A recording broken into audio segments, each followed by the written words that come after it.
Hello my YouTube channel থেকে দেখেন বন্ধুরা, জালালি কবুতরের ঘর বানাইতেছি। এই যে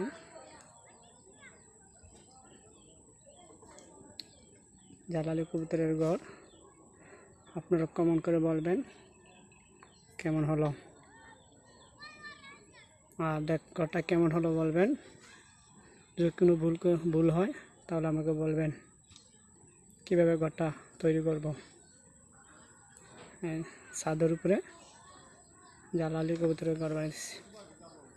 বর্তমানে রুয়া আর ফেডি মারা হয়েছে, পরবর্তীতে টিন মারা হবে।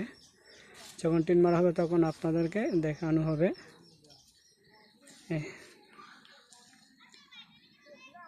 এই